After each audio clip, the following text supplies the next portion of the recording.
एक वक्त था जब वो आपकी आंखों में देखती थी और कहती थी मैं तुम्हारे बिना जी नहीं सकती। लेकिन आज वही लड़की आपके सबसे बुरे दिन में आपको छोड़कर चली गई। क्यों? क्या उसकी मोहब्बत झूठी या फिर आप ही कुछ ऐसा कर बैठे जो आपको समझ नहीं आया? आज की ये कहानी हर उस इंसान के लिए है जिसने कभी किसी से सच्चा प्यार किया और फिर टूटकर बिखर गया। क्योंकि सच्चाई ये है, she loved you until you had nothing left। और यही कड़वा सच है। रुको कि ये वीडियो सिर्फ एक कहानी नहीं, ये तुम्हारी भी कहानी हो सकती है। कभी कभी हम किसी को इतना चाहने लगते हैं कि अपने ही ख्वाब, अपने ही मकसद, अपने ही वजूद को चुपचाप उसकी जिंदगी में समर्पित कर देते हैं। ने भी यही किया। राहुल एक सीधा सादा लड़का था, एक सॉफ्टवेयर इंजीनियर जिसने अपनी लाइफ खुद के दम पर बनाई थी। नौकरी थी, अच्छी कमाई थी, अपनी गाड़ी, और फिर आई एक लड़की जो सिर्फ खूबसूरत नहीं थी बल्कि राहुल की सोच से भी खूबसूरत सपने देखती थी। मीरा की आंखों में राहुल को फ्यूचर दिखता था और मीरा कहती थी मैं इन तेरी आंखों में अपना फ्यूचर देखी हूँ। राहुल ने सोचा यही है जिंदगी, यही है मेरा घर, मेरा सुकून, मेरा सब कुछ। धीरे धीरे वो सब कुछ मीरा के लिए उसको मना किया, अपने होम टाउन को छोड़ा, एक नए शहर में शिफ्ट हुआ, सिर्फ इसलिए कि मीरा का ड्रीम करियर वहीं था और खुद के ड्रीम्स वो बस किसी पुराने डायरी में अधूरे से पड़े रह गए। मीरा खुश थी शुरुआत में, राहुल को भी लगा शायद यही तो प्यार है, किसी के लिए खुद को मिटा देना। लेकिन फिर जिंदगी की असलियत सामने आई। राहुल की कंपनी में डाउनसाइजिंग हुई, नौकरी गई, सेविंग्स खत्म होने लगी, रातें बेचैनी में बीतती थी और दिन गिल्ट में। राहुल ने खुद से कहा कोई बात नहीं, मेरा इंसान। पर अब मीरा बदल चुकी थी। वो जो पहले हर शाम राहुल की बाहों में सुकून पाती थी, अब वो उसका चेहरा भी अवॉइड करने लगी थी। जहाँ पहले वो कहती थी तुम वैसे नहीं, तुम लूजर हो, तुम्हारे साथ रहने से मेरी जिंदगी रुक गई है, मैं ये सब डिजर्व नहीं करती। राहुल हर दिन टूट रहा था, कभी खुद पर गुस्सा, कभी मीरा पर, और सबसे ज्यादा उस प्यार पर जो अब सिर्फ सजा बन चुका था। और एक दिन मीरा ने बस कैजुअली कहा आई थिंक स्पेस चाहिए। स्पेस? राहुल ने तो खुद को ही खाली कर दिया था उसके लिए, उसके अंदर बचा ही क्या था? When you have nothing to give, even love leaves you behind. Inspired by Robert Greene, Art of AIDS and Pain। Rahul ने जो प्यार किया वो एक तरफा नहीं था, और मीरा ने जो साथ निभाया वो सिर्फ कन्वीनियंस तक में था। कई बार ऐसा होता है जब आप अपनी पूरी दुनिया किसी को दे देते हो तो वो उसे हल्के में लेने लगे हैं। क्योंकि सच्चाई ये है जब तक आपके पास देने के लिए कुछ होता है तब तक लोग प्यार करने का दिखावा करते हैं, और जब आप खाली हो जाते हो वो आपको भी छोड़ जाते हैं उसी खालीपन में। कभी कभी प्यार जैसा दिखने वाला रिश्ता असल में एक सौदा होता है, एक ऐसा सौदा जिसमें सिर्फ एक इंसान देता है और दूसरा सिर्फ लेता है। कुछ लोग प्यार नहीं करते, वो आपको यूज करते हैं। आपके अंदर जो है आपका अटेंशन, आपकी इमोशनल सपोर्ट, आपका सोशल स्टेटस, और कभी कभी सिर्फ वो वाइब जो उन्हें टेम्पोरेरली इंपॉर्टेंट फील कराती है। स्टोरी 2। डेनिश एक पैशनेट यूट्यूबर था, छोटे शहर से आया लड़का जिसका सपना था दुनिया को कुछ नया देना, कुछ मीनिंगफुल बनाना, और तब उसकी लाइफ में आ गया। वो कहती थी I believe in you more than you do, तुम्हारी वीडियोस अमेजिंग होती हैं, एक दिन तुम बहुत बड़े बनोगे। डेनिश को लगा शायद अब वो अकेला नहीं रहा, शायद अब उसकी सक्सेस किसी और की मुस्कान भी बनेगी। उसने खविया को अपने सर्कल में इंट्रोड्यूस किया, अपनी जिंदगी के सबसे वल्नरेबल पार्ट शेयर किए, उसे बताया कि किस तरह वो एंजाइटी से जूझ रहा है, किस तरह उसे वैलिडेशन की जरूरत पड़ती है, और खविया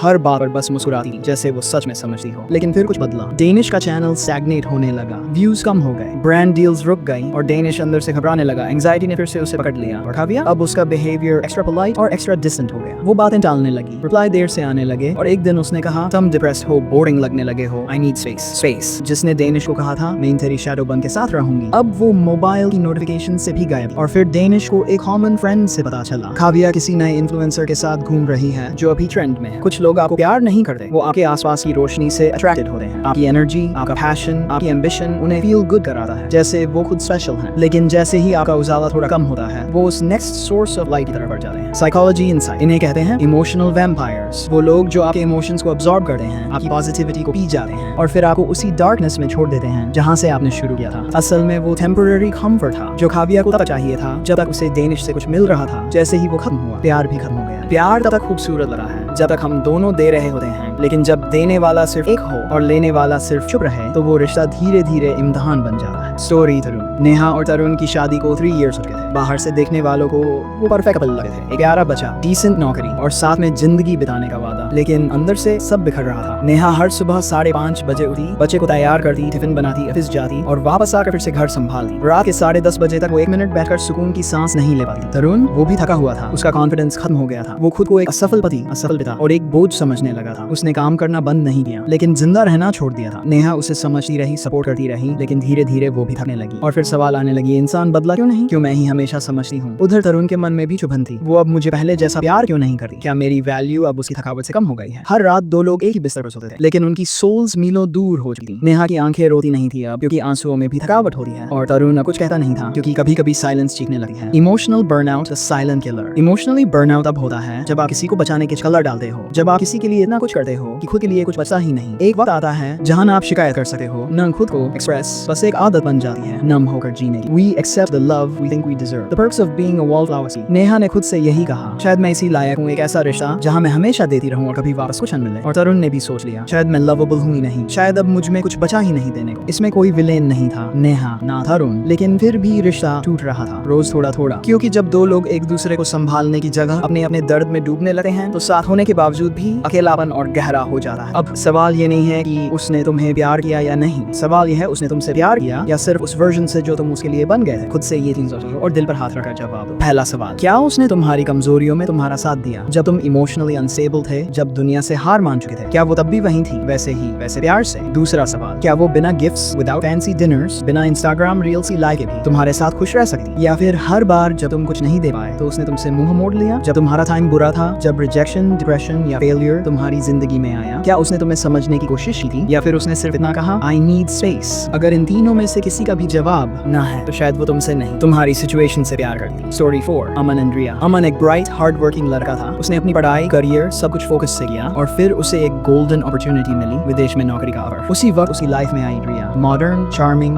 बोल्ड। वो अमन से अक्सर कहती थी तुम्हारे साथ फ्यूचर बहुत सिक्योर लगेगा। अमन खुश था, उसे लगा कोई उसे उसकी मेहनत के लिए, उसके असली सेल्फ के लिए पसंद करता है। रिया उसकी लाइफ में हर जगह थी, उसके साथ घूमना, उसके प्लान्स में इन्वॉल्व होना, वो सब कुछ तेजी से आगे बढ़ रहा था। लेकिन फिर एक दिन अमन का वीजा रिजेक्ट हो गया। कोई बड़ी गलती नहीं थी, बस किस्मत का खेल। और उसी हफ्ते रिया धीरे धीरे कोल्ड होने लगी, टेक्स्ट्स में वार्म गायब। और आखिर में एक दिन उसने कहा मुझे लगता है हम बहुत अलग लोग हैं, maybe we rushed things. टूटा नहीं था उस दिन, वो खुलकर बिखर गया था क्योंकि उसे समझ आ गया था रिया को उससे नहीं, उसके पासपोर्ट से प्यार था। साइकोलॉजी पे ट्रांजैक्शनल रिलेशनशिप्स, कुछ रिश्ते रिश्ते नहीं होते, वो डील्स होते हैं। जैसे दुकान में कोई आइटम खरीदने जा रहा है, जब तक आइटम वैल्यूएबल है तब तक वो नीडेड है, जैसे ही एक्सपायरी डेट आए वो वर्थलेस समझा जाता है। ऐसे रिश्तों में प्यार एक इल्यूजन होता है जो तब तक टिकता है जब तक आप किसी यू इंसिफाइज, स्टेडी एंड डायरेक्ट। और जब आप फेल करते हो, जब आपके सपने रियलिटी नहीं बन पाते, जब आप दुनिया की नजर में ऑर्डिनरी बन जाते हो, तो वही इंसान जो आपको अपना कहता था आपसे दूर हो जाता है, बिना एक्सप्लेनेशन, बिना रिग्रेट। याद रखो, जिसे तुमने अपना सब कुछ माना था वो शायद सिर्फ तुमसे मिल रहा सब कुछ चाहता था, और जब वो सब कुछ खत्म हुआ तो रिश्ता भी खत्म हो गया। कभी कभी हमें ये समझने में बहुत देर हो जाती है कि हम किसी को नहीं, सिर्फ एक खूबसूरत रंग को चाह रहे हैं। अब सवाल ये नहीं है कि उसने तुम्हें छोड़ा, अब सवाल ये भी नहीं है कि उसने तुम्हें क्यों छोड़ा। अब असली सवाल ये है तुम खुद को कब अपनाओगे, कब तक उस इंसान के डिसीजंस को अपनी पहचान बनाते रहोगे जिसने खुद को कभी तुम्हारे दर्द से जोड़ा ही नहीं। कब तक तुम हर रात अपने ही अंदर खुद को काटते रहोगे, कहते रहोगे शायद मेरी गलती थी, शायद मैं बेहतर होता तो वो रुक जाती, लेकिन सच्चाई तुमने सब कुछ दिया था। Psychology trigger, the self emptying trap. जब आप किसी को इतना प्यार करते हो कि धीरे धीरे खुद को ही मिटा देते हो तो वो इंसान आपको नहीं, आपसे मिल रही चीजों को पसंद करता है। अपना वक्त दिया, अपने सपने उसके लिए एडजस्ट किए, अपने रिश्तों, दोस्ती, पैशन को छोड़कर उसे प्राथमिकता दी, और बदले में क्या मिला? Silence, blame, abandonment. जब आपने खुद को खाली कर दिया, जब आपके पास देने को कुछ नहीं बचा तो उसने कहा यू चेंज्ड। हाँ, तुम बदले थे क्योंकि तुम्हारे अंदर वो इंसान मर चुका था जो सिर्फ किसी और की खुशी के लिए जी रहा। तुम कब तक किसी और की वैलिडेशन से खुद की वर्थ नापते रहोगे? कब तक उस इंसान के डिसीजंस तुम्हारी जिंदगी का डायरेक्शन तय करेंगे जिसने तुम्हें बस एक की तरह देखा? If you give everything and they still leave, it's not about you, it's about their hunger. Inspired by Robert Greene, The 48 Laws of Power. Music now shifts into hopeful progression, like light breaking through clouds. अब तुम्हारी बारी है, अब वक्त है guilt से बाहर निकलने का, खुद को दोष देने का सिलसिला बंद करने का, उस अधूरे इंसान को अलविदा कहने का जिसे तुमने किसी के नाम पर खो दिया। अब तुम सिर्फ वो इंसान नहीं हो जिसे किसी ने छोड़ दिया, अब तुम वो इंसान बनने वाले हो जिसने खुद को फिर से पाया। अब अपनी बारी है खुद से एक वादा करने की कि चाहे दुनिया तुम्हें छोड़ दे, तुम खुद को कभी नहीं छोड़ोगे। उस इंसान ने तुम्हारे प्यार को एक ऑप्शन समझा,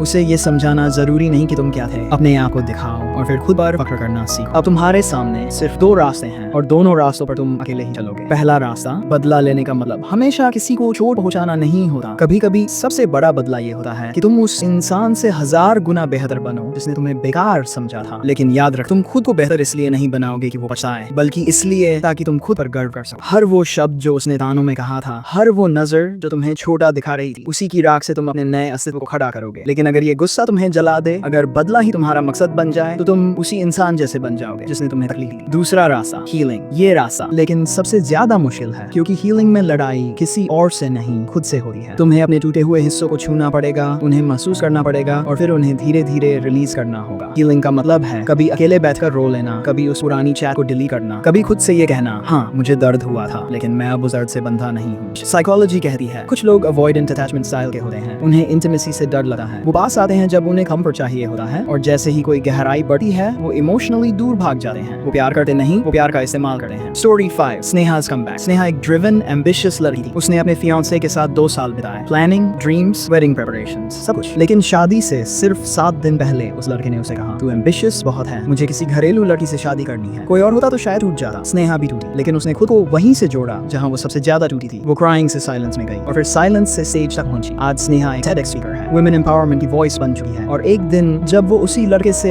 एक पब्लिक इवेंट में टकराई तो बस मुस्कुरा कर कहा, थैंक यू, तूने मुझे मेरी वर्थ दिखाई जब तूने मेरी वैल्यू नहीं की। कभी कभी जो लोग हमें तोड़ते हैं वो ही हमें बनने का रास्ता दिखा जाते हैं। बात ये नहीं है कि दर्द कितना था, बात ये है कि तुमने उस दर्द को क्या बना दिया। अब फैसला तुम्हारा है, रिवेंज या हीलिंग या जिंदगी, गुस्से में जलना या प्यार में खिलना। जिस दिन तुम खुद को फिर से गले लगाओगे उसी दिन वो सब अधूरी कहानियां बस सीधे चैप्टर्स बन जाएंगी। जैसे अंधेरे के बाद पहली सुबह, फर्म, calm। अगर तुमने भी कभी किसी को अपना सब कुछ दिया, अपना प्यार, अपना भरोसा, और बदले में सिर्फ खालीपन मिला, तो सुनो, तुम कमजोर नहीं थे, तुम सिर्फ गलत इंसान के लिए सच्चे थे। इसका मतलब ये नहीं कि तुमने कमी थी, बल्कि इसका मतलब सिर्फ इतना है, तुमने किसी ऐसे को चुन लिया जो तुम्हारे दिल की गहराई को समझने के लायक नहीं था। और अब वक्त है खुद से प्यार करने का, अपने टुकड़ों को खुद जोड़ने का और खुद को फिर से जीने देने का। अब अपनी कहानी हमसे जरूर शेयर करो। क्या आपने भी कभी ऐसा रिश्ता झेला है जो बाहर से प्यार लग रहा था लेकिन अंदर ही अंदर आपको तोड़ता गया? कमेंट करो, हम तुम्हारी आवाज सुनना चाहते हैं। अगर इस वीडियो ने तुम्हारे दिल को छुआ, अगर कहीं न कहीं तुमने खुद को इसमें पाया, तो एक लाइक जरूर देना और उसे दोस्त को जो मुस्कुरा तो रहा है लेकिन अंदर से टूट चुका है, क्योंकि कुछ जख्म शब्दों से नहीं, सच्ची बातों से भरते हैं।